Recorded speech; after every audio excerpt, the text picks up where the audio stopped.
या मित्रांनो पेवंती बोर खाण्यासाठी बघा खूप मोठाले बोर आहे. हे आमचे नितीन नाईक. नितीन नाईक, कृष्णा पवार, तिकडं गणेश घोडके, अश्विन संभेराव सर्वच म्हणजे रानमेवा खाण्यासाठी आम्ही शेतात आलेलो.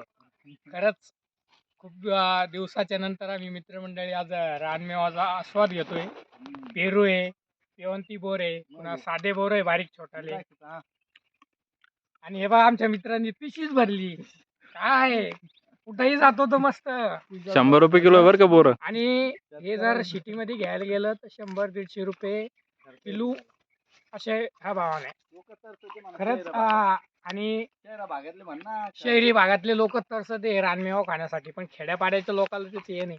तरी पण आम्ही आज सोमवार आहे, सुट्टी आहे, त्यानंतर इतर काही कामं नाही तर चला म्हणलं मित्र आमचे मित्र गणेश घोडके यांच्या शेतामध्ये जवळजवळ आम्ही 7-8 वर्षांना नेहमीच येत असतो बोरं खाण्यासाठी.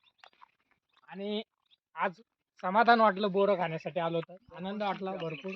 पहा ना पूर्ण बोर पिकून ठेवले म्हणा आणि एक रानमेवा किती त्यांनी मस्त बोरं जपून आहे. ठेवलेला आहे. म्हणजे किती आनंदाचा आणि किती भारी क्षण आहे बघा. आहे का तुमच्याकडे? आहे असं असेल तर नक्की सांगा, आम्ही येऊ तिकडे. नाही आमच्याकडे तर नाहीये. रानमेवा खा आणि प्रत्येक सीझन मध्ये म्हणजे बोर असेल, जाम असेल, जे काही फळ फ्रूट असेल किंवा जे शेतीतलं आहे बघा. आणि शेतामध्ये गहू पण या ठिकाणी आताच मला वाटतं 15 दिवसाचा गहू आहे. चला तर भेटू आपण. आमच्या चॅनलला लाईक करा, शेअर करा, कमेंट करा, सबस्क्राईब करा आणि आमचे नवनवीन व्हिडिओ पाहत राहा.